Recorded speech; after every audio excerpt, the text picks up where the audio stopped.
Okay. And I am, FYI, attempting to record this. If all goes well, I will post the video to this also for people who want to go back and look at it later. The slide presentation is available for you at aaronbsmith.com and academicsem.com. If you go here, you click on Teacher Blog. That'll take you here. Those of you who were here earlier, I apologize for using the same joke again, but I registered this domain over 10 years ago, back when I didn't think about how easy it is for art teachers to spell the word aesthetic, but not for anyone else. So if you go here, click on Teacher Blog, it'll take you here. The top post on this blog happens to be a link to this presentation and my presentation for session 4, which is on a totally different topic. But if you like hearing the sound of my own voice, as much as I like hearing the sound of my voice, you might want to stick around for that. I expect to be the only person who's sticking around. Oh wait, no, there is the volunteer who's introducing the session also has to stick around. They don't have a choice. All right, so if you do go there, that's awesome because you get to help me out for today's presentation because there's a link here. And no, I do not expect you to type that. I have to go to the presentation, you click on that, and it'll be to a Google form that will give me sample data for a critique. And I will show you how I manipulate that data to give constructive feedback to students. That is at aaronbsmith.com, which will have a link to a teacher blog, which will take you to this website.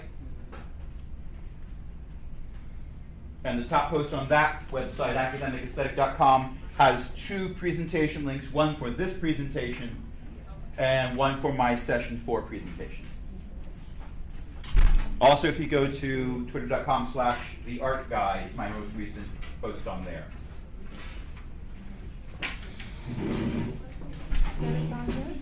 I'm sorry? Did you say that was on here? It's a green one. Yeah, isn't that you? Yes, that's me, but that's not the link to this presentation. That's fine. This will probably be on there at some point. Okay. I did have to hand in links to this presentation and my session 4 presentation by yesterday. I handed them in before then, but never mind about that. Because they are archiving those somewhere, but I don't know the back end for that. That's something that T3 is doing. Because I'm not seeing that either one of those. Right. Wait. With the aaronbsmith.com, click on where it says teacher blog. Yeah, it has a W because it's hosted by, well, it's using WordPress software. Okay. How can I connect to the internet Wi-Fi? It's powering up. Powering up. Okay. Yeah, and should not ask you for a password or anything. Okay, good. Yeah. So which one are we in? This will be green. No, you scroll down further. It should be the top one, powering up presentations. There we go.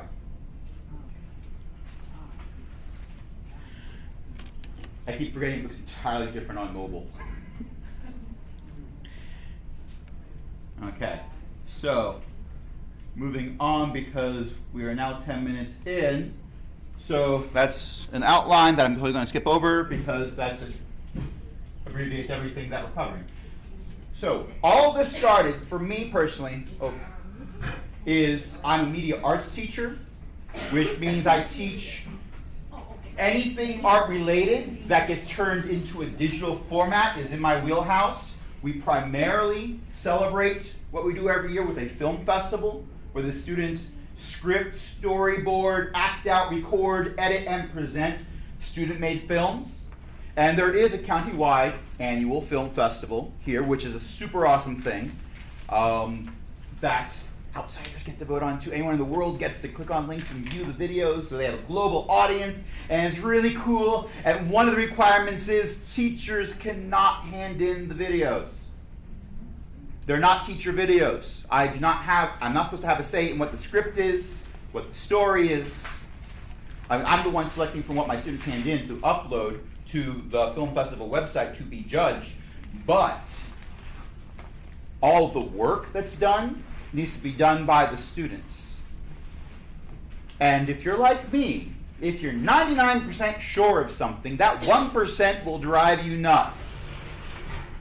Let me check my phone one more time to see if I had the right address for powering up. It was at Oxon Hill, right? Yeah, I remember, it's been at Oxon Hill for years. Yes, it's definitely at Oxon Hill. But is it really at Oxon Hill? Let me check again. And then you walk around the parking lot to see if you see someone you recognize, to see if you're both in the wrong place. But that's me.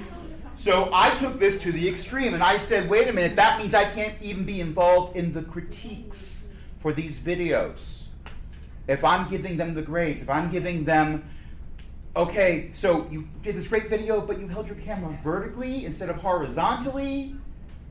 You should turn your camera 90 degrees and re-record it. If I'm the one telling them that, then I'm still having a say in their video, and I'm not following the directives for the film festival. So I had to come up with a way for them to be critiquing themselves. And that's what led into this. So, I've also had students making their own rubrics. There's more than one way to do this. Yes? What age do you teach? I teach at Benjamin D. Floyd Creative Performing Arts Academy. It's a K through 8 academy. Okay. So I will teach as young as kindergarten and as old as 8th grade. I have done student created rubrics and students grading students in middle school for the most part. I would love to do it with younger grades, but right now the way our schedule, I saw that expression. Yes, I love teaching elementary. I have found that the higher you raise the standards for a student, the more likely they are to reach that standard. When I was a visual arts teacher, I was told kindergarten will never understand perspective. And I was like, challenge accepted. So let's figure out how we can teach perspective. And I didn't teach the same lesson I taught high school, but I still managed to teach it. With modifications, it works. The problem is I see my K through 5 students once every other week. So that means, if I'm lucky, 18 days a year. And this right here is a full day lesson. We spent one entire class on this board right here. When I have students making their own rubrics, this is how I start doing it, because I need to have that discussion with them. I will also show you some streamlined processes that I used last year, but I started with this, where we had a discussion of, we are going to have you make this rubric. And I would have some things on there that I put there to make sure that what they did was definitely aligned with my curriculum and the stuff that I was told I had to teach, because I teach what I teach because I love it and I wanted to not be bored. But also there was a lot of freedom for them. So they were coming up with suggestions, and we were ruling some things out and combining some things. We're drawing lines between these because they were related, and we started doing votes. I was writing tallies of which ones were getting the most votes up here on the board also. This one got an infinity symbol because everyone said, yes, we should do that. So I was like, yeah, okay, that one's definitely going in. And the hardest part about this, well, there are two hard parts. It depends on the class which ones will be harder. The first is, most of my students were totally not used to this. What would you like to do? Minecraft? No. How to relate that to the curriculum? Okay, let's talk about this. So getting them to start coming up with ideas about what's going to be on the rubric, which was a checklist where you have these things, you get an A. That said, the other difficult thing was eliminating subjectivity, which is something that was drilled into me my years in undergrad learning how to be a visual arts teacher, because a visual arts teacher that grades things on whether or not they like them is not a good visual arts teacher. I will stand on that soapbox, I will die on that hill. So when a student raises their hand and says, it needs to look good, okay, what does that mean? Define look good. And then I get a bunch of answers where I ask to find that, because it's basically just saying look good but in different words.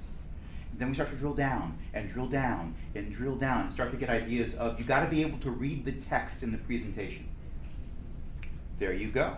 The purpose of the presentation. You were trying to give me information, trying to give your target audience information, so that information needs to be legible. No matter how nice and pretty it looks, if I can't read that font that you selected, because you have a photo in the background that's got 15 gazillion colors in it, then you picked the wrong font, no matter how nice you think that font is. Also, it's Comic Sans. Stop doing that. Okay, you switch Comic Sans out for Papyrus. That's slightly better. No. But that's where I'm putting my own subjectivity into it. Okay. Now, last year, what I did with my media arts students, you learn by doing, right? So they were handing in 1 video a week, minimum. Some weeks they had to hand in 2. I can't spend an entire class designing the rubric with them if I see them 2 or 3 days a week, because we're on an 8A, B-day schedule. So I had to streamline it. So we had 1 day a week where the warm-up was, give me suggestions. What do you want to see on the rubric? What do you want the requirements to be? And that was done in Google Classroom. I said, okay, make a question. What do you want to see on the rubric? There we go. There were some things where I ruled them out. I said if it was already in a previous rubric, don't suggest it again. Some of them didn't do that, suggested the same thing again, so I didn't include those. Took all those, put them in a Google form, and said, okay, so this is where they're suggesting things. I have censored all the names, as you can see. And over here, I'll make a Google form and say, okay, here's the suggestions that were given. I would copy paste, I wouldn't even fix spelling. Do you like this idea? Do you not like this idea? And they just voted for each. They got a participation grade for voting, not for what they voted for. They got a grade for handing in a suggestion, not for what they suggested.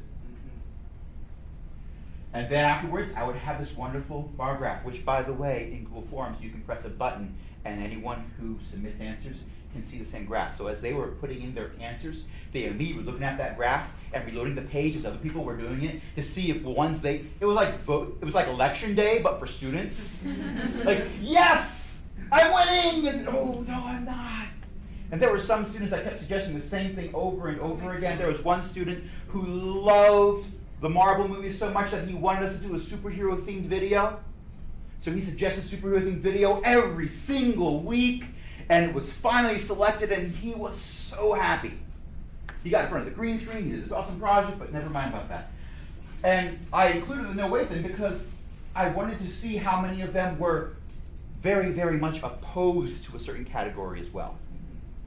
Now, at the end of the day, when I was counting the tallies, it's the ones that had the most votes for that I accepted. And I would take the top 3 if I was giving 1 suggestion for my own rubric.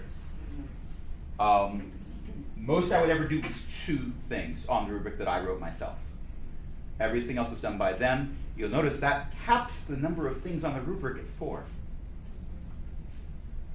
Because if I get bored typing out the rubric, I'm unmedicated ADD, by the way.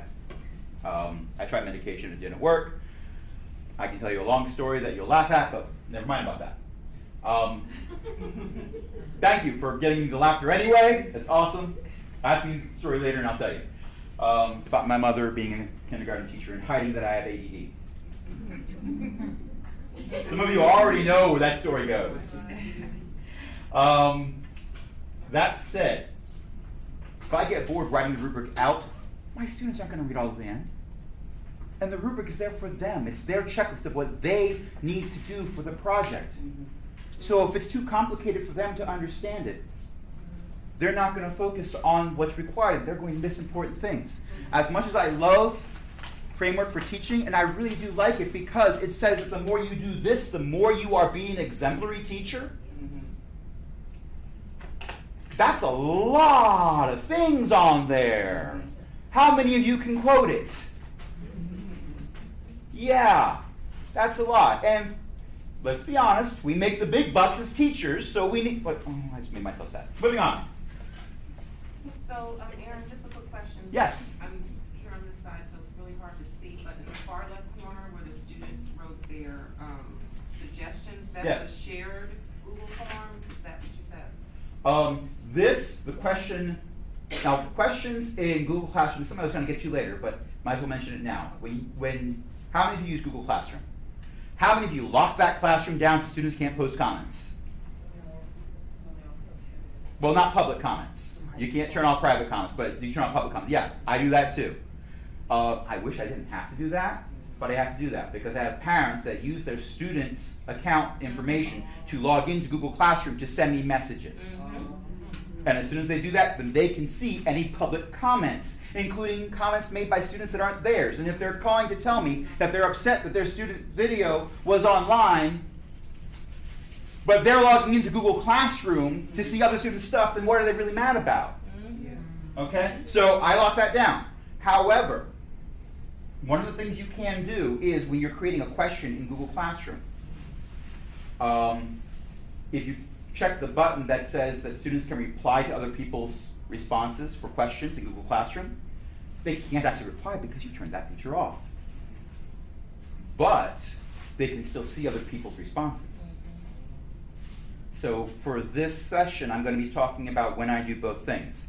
For this, I'm the only one who sees these, because when they are doing the voting, I want these to be anonymous. I don't want them to know who made the suggestion. Maybe it's that student that's kind of embarrassed that they keep asking for a superhero video every single week. But if that's what they really want to do, I want them to keep suggesting it until they get it. So for this, I turn that off. They can't see this. This, they see this. This, they see this. Okay, so sharing the work when they're critiquing each other's projects, because making the rubric is only the first part of it. They got to critique each other's stuff too. There's more than one way to do that. One of the ways that I was using, especially in preparation for last year's film festival, was I'm not the one who correlated everything, but I kind of do that now. I have a smaller class this year because we expanded. It's not bad that I have a smaller class because we now have 2 media arts teachers at Feloy. So I have half the students because there's 2 of us. And I'm okay with this. I'm okay with having a partner. So I'm able to take all the videos they hand in for a project, download them, put them all in a separate Google folder, get one share link, and attach that to the Google form, saying, here's all the videos for you to watch.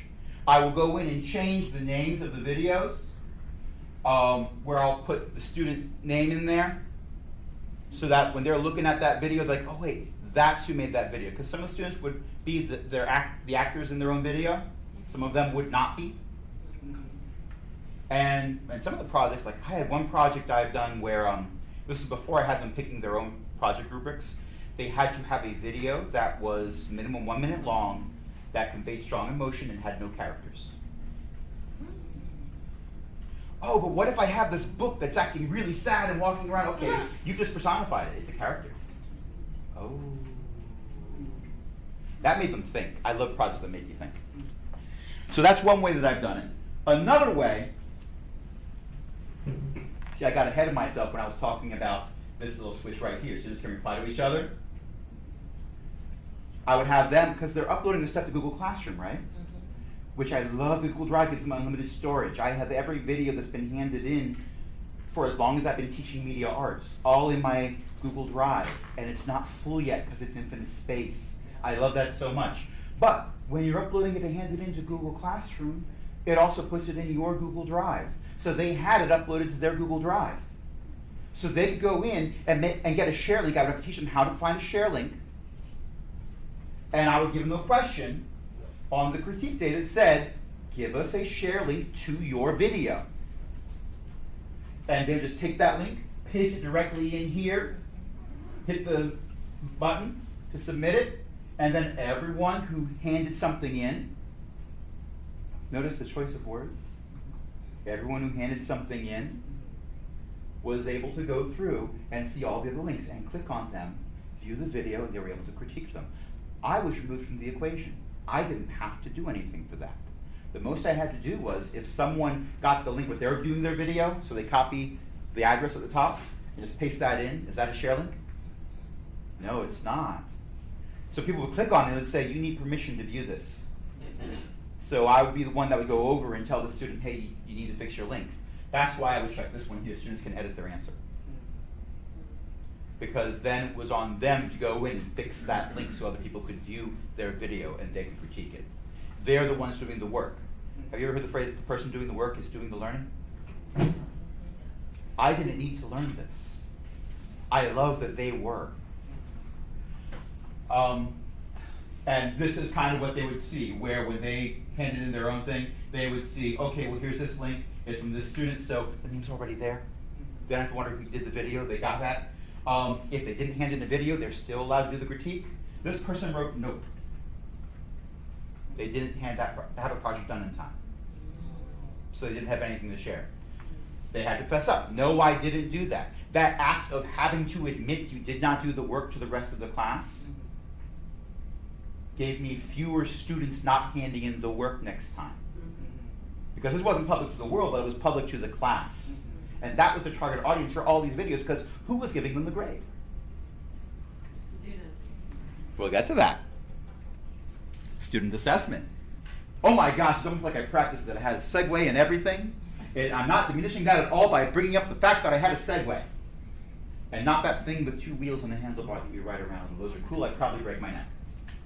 All right, so here is a rubric for a project.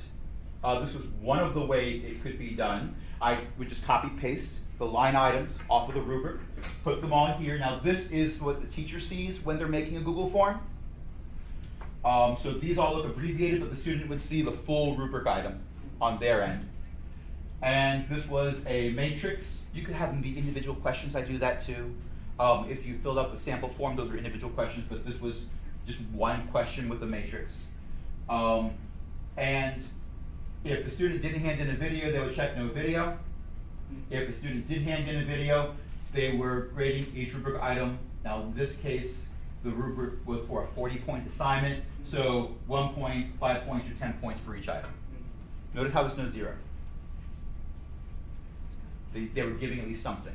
I did try something where it was more of a scale where you could put 1, 2, 3, 4, 5, 6, 7, 8, 9, or 10, but then they started agonizing over, well, is it a 6 or a 7? And I don't quite know. And next thing you know, the bell's ringing saying it's time to go home because we're the last class of the day and they're on their third critique, because for every rubric item, they're thinking really hard about it. And on one hand, yes, I'm thrilled that they're thinking hard about assessing other students' work, but I want them to finish.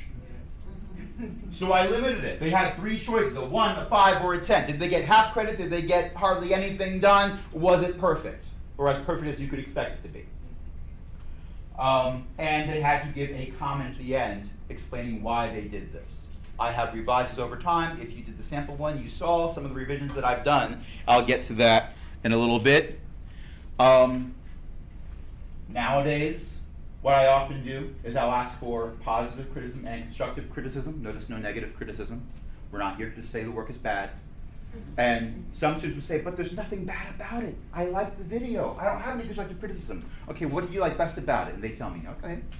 How do you take that and make it better? Oh, it could be the same thing. Yes. Yes, it can be. You can say, this is really good. Take it to the next level by doing this. And I also turned on a setting in here, which I can show you, in fact. I don't have to be talking about this with this screen capture. I can show you. So in these questions, if I scroll down, by the way, the names I used up here are the names of my family, not student names. I do not, in fact, have a student named Stan. It's my dad's name. Stanley Stewart Smith, Jr. I was almost a Stanley Stewart Smith III. He decided he wanted me to have a normal childhood. It didn't work. His heart was in the right place. So one of the things, I wonder if I can zoom in. Yes, I can. So one of the things you can do, if you click on these 3 dots when you're adding a question, that's a short response.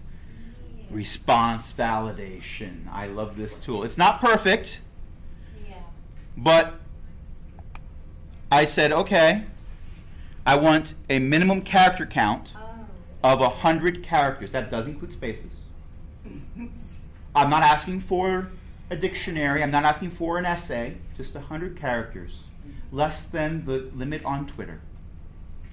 Yes? So, but the students can't see that, what the character is? Because I'm in the sample. If they're typing it out and they try to submit it, it'll turn red. And the notice that they'll get, because you can customize this if you want to. Being specific with your criticism. Yes, exactly. Now, some of them think they're being slick. And they'll say, okay, I typed it up. It's not quite 100 characters. Space, space, space, space, space, space, space, space. I think this is very, very, very, very good. Not quite enough. Very, very, very, very, very, very good. Okay, well, here's what you do with that.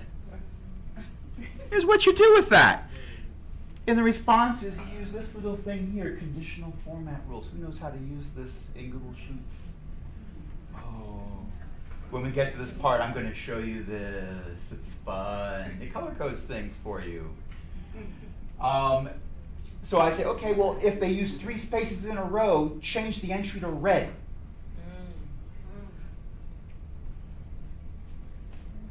Now, there still might be some where they're putting, okay, I'm going to be super sick, I'm going to put 2 spaces between each word. I can look for that. Yes? I have a question, I'm sorry. I have a child that goes space Okay. for responses. Mm-hmm. They would get a 0 for that critique from me, because this helps me organize it, but I don't rely on Google to do my grading. So I do still go through and read the answers, but this lets me know right away. Oh, and by the way, they definitely didn't hit the 100 character count because it's way too short. I have a student where every time they submit a critique, they include a little emoticon afterwards of people flipping tables and stuff, or putting tables down, or showing their emotion through emoticons. And I'm cool with that because they always make sure they have 100 characters of text first. I do check that by taking what they wrote and copy pasting it into a Word document or word processor of choice document. I tend to use LibreOffice, but that's my personal taste. And it tells me what the character count is. So I still check that. I have to check that individually for that person, but that's one student. If I think it might be a little short, I check it that way. Okay, so, I'm going by way too fast. Slow down, Aaron. Okay. So, trying to remember. Oh, I know why this is here. I didn't make this one. A student made this one. Remember I said my students had to give each other their own critiques? So I taught them how to make Google Forms.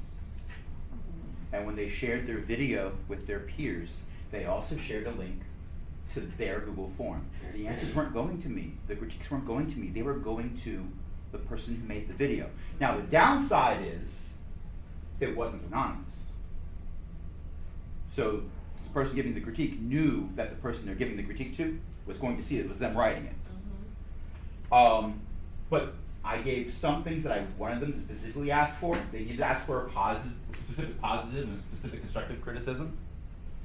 But the other questions were up to them. And in this case, this particular student who has a strange fascination with llama horns, because it's mentioned more than once in here, but they were asking questions where you had to have watched the video in order to answer them correctly. So they knew immediately when looking at the responses if the person even watched their video. I didn't have to do any other work for this. It was this student. And when they got the responses, they would look at those responses and they would critique them. I thought this was very helpful. I didn't think this was very helpful. They got a score for scoring the critiques of other students. And the other students got a score based on how many people thought their words were helpful. Now, did I weigh this very high? No, I did not. I was starting this out, I was playing with it, see what would work, and I didn't want an experiment to be worth a huge chunk of their grade. However, this is all assessment, right? That's an assessment score. That meant one less quiz I had to give. I think student assessing student work is definitely an assessment grade. It's in there as a definition. So I do that instead of giving a test. Now let's see. Control 0 to go back to normal size. Do I have any responses? Oh no. Because the count is too long for the positive and the constructive. It should be 100. I'm not about to sit there and type 100 characters in for these 2 questions. I have heard that from students. And you know what, for a sample, I totally get you. I totally get you for a sample. You could just But hook those so that we can get some samples in there. Like, Okay. Don't make it required. Yeah, I'm gonna turn that off. I'm going to turn this off. There you go. I would not do this for my students. I have had students go, why do we got to do critiques every week, Mr. Smith? Why do we have to do this? And I'd show them my curriculum, my 11 anchor standards. I printed them out and hung them up on the board. And I'd say, okay, let's go over these. Is this one about criticism? Yeah. Is this one about criticism? Yeah. Okay. 4 of these are about criticism. How many standards are there? 11. Okay, let's do basic math. If we simplify it and say there's 12, that's 1/4. Are you saying I got to throw out over 1/4 of my curriculum because the major you auditioned for is too hard? Oh. I still don't want to do it. Okay. This is a magnet program. You are here because you want to be. Show you want to be. Oh, now we're getting responses. Yes. Now, you'll notice, is there any safeguard in that form that keeps the students from critiquing their own work? No. Now, normally, and it says it here, but I would turn on the option to collect email addresses. So if that student that always forgets to put their name on their paper, they don't have to worry about it. Their name's there. But I would have a drop-down list that asks who work you're critiquing, and without fail, when I'm introducing this style of assessment, they would go, Mr. Smith, can we critique our own? Or do we have to critique our own? And I'd say, did you hand it in? Yeah. Then you should critique your own. I think that would be easier than critiquing the other ones, wouldn't it? Well, yeah. Do you have things to say about your work? Do you like something about it? Yeah. So tell me about it. Okay. They go and do that. I give them a point for that. How I give them grades for the critiques, any critique they fill out successfully, they get 1 point. Their total score varies. However many students handed in the work, that's the maximum score. If they hand in more than 1 critique for the same project, I delete the extras, because that's really easy to do. Okay, so we have 3 responses so far. That is good enough for me to show this. If you're finishing one up, you can do that. So when you're looking at the responses, this is nice to look at. There's some good data here. But if I want to drill down and give them a score in SchoolMax, this is not enough for me. So I click on this little icon here to make a Google Sheet. I should back up a little bit and say that I do make a folder in Google Drive where I put all of the forms. And if I'm uploading all the videos for them to look at, I put the folder with all the videos in it in here too, because this is from first quarter. Can you imagine not having all these in a folder and instead just have them scattered throughout your Google Drive? No. So this is in a folder. I have a new Google folder for every year. And then in that folder I have one that says critiques and then the year number again. Because if I'm searching for critiques and I see 15 folders that just say critiques, don't tell me what year I made that folder, that doesn't help me. So every folder I make, I put the year in that too. Okay, so here's my work so far, what's been handed in. And the first thing I will do is I will go down here and I will click on this little tab down here and I will say duplicate. And I will do that for a bunch of reasons. Now I've got 2 tabs that have the exact same data unless you're adding new stuff in, which is happening over here. That's okay. So the reason I do that, it's not because a student might hand something late, because you can turn off a form. You can say no more entries submitted for this form, and that's what I usually do.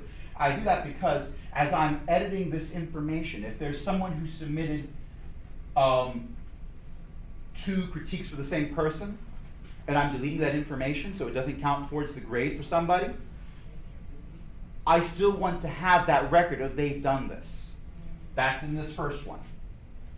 If there's a parent-teacher conference where I've got to talk about the data, if my administrator, my principal, has a math background, he's very big into analytics, he's very big into data analysis. I like that about him because this was new territory for me.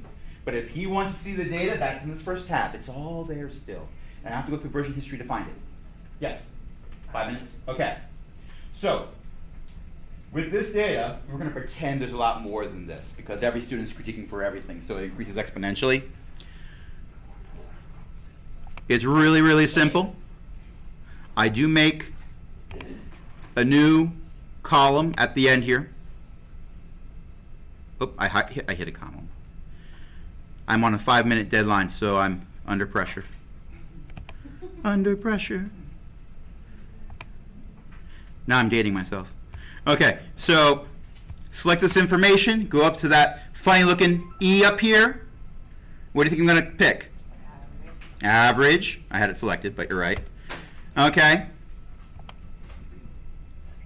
And scroll across. I realize I'm skipping a step. I'm pretending, for the sake of argument, that all these are the same student. So I have more data to work with. We're going to pretend they're all the same student. Okay? So now I've got the averages of every score. In this last column here, what I do is I take this, and go like this, sum.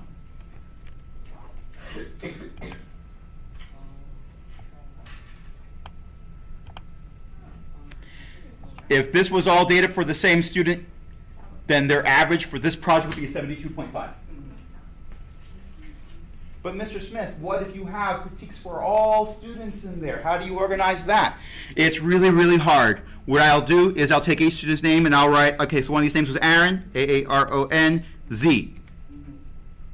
Now if I start that alphabetically, it's going to be Aaron, Aaron, Aaron, Aaron, Aaron Z. Aaron Z is where I put the totals for Aaron. Which is exactly what I did here. I blurred it out, but if you look closely, there's a Z right there. So this student, all their stuff averaged together, they got a 96.3 on that project. And I have all of these, which I had to go through and read them. Because if they said there was nothing in this that I liked, but I'm going to talk for 100 characters about why there was nothing here that I liked, I'm not going to give them credit for that. I did have to read them. That is the part that takes longer. A lot of this is time saving, but if you skip on reading these, there's going to be that student that figures out how to be slick and just writes in nothing and then skates through your class. So I do have to read them. And I did have to give, the only other quiz I gave other than the acceptable use policy was a quiz where I took the critiques that they were giving, the positive criticism, the constructive criticism, and I gave them a quiz where it's multiple choice. It was a group of critiques. There was 4 possibilities for each one, and they had to pick the one that would fit the requirements. Which of these is good constructive criticism? Which of these is good positive criticism? And they were all entries that had been given by students. So some of them saw their own work in there. Now it was all anonymized. It didn't say, and Darian handed in this one. No. But they knew what they wrote. And after I did that, these got a lot better. I only need to give that quiz once, and it clicked. Oh yeah, that's useful information. Now, your results may vary. It might take more of that for you. I teach at a Creative Performing Arts Academy, so every day they're going to an art class. It's not always my art class, but there's an art class they're going to. Critique is covered in every one of the art classes to some degree or another. So they're getting constructive criticism in their other classes. There's a lot of reinforcement there. But it is something that is totally worth teaching, because if you know how to give constructive criticism that's good, concrete constructive criticism to your peers, then you can give it to yourself. And you can have your peers give it to you. And the quality of the work in my classroom went up because of it. I know that we are skating really close to the end of it. Matter of fact, that was the last slide of the presentation.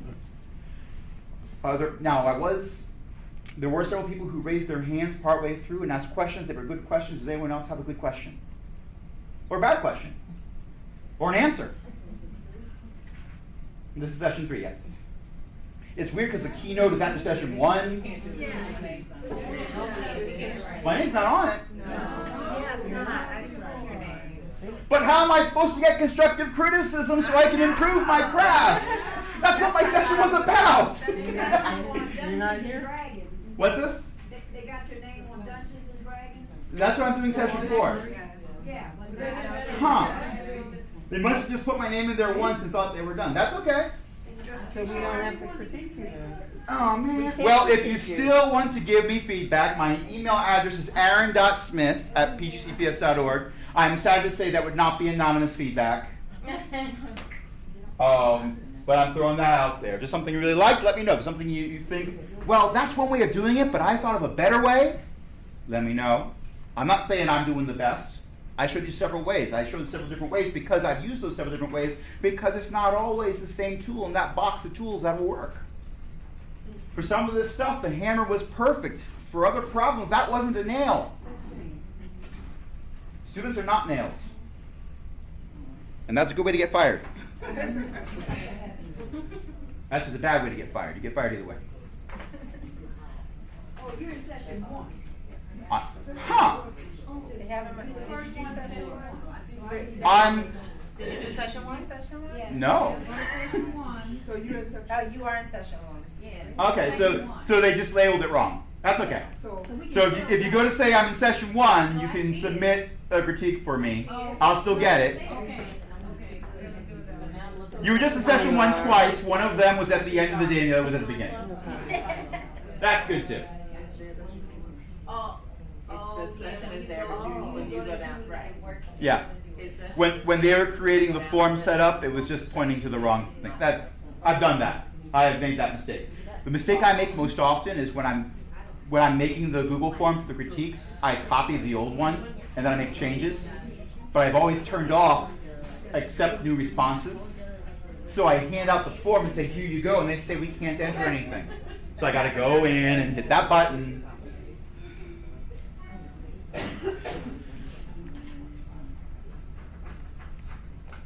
All right.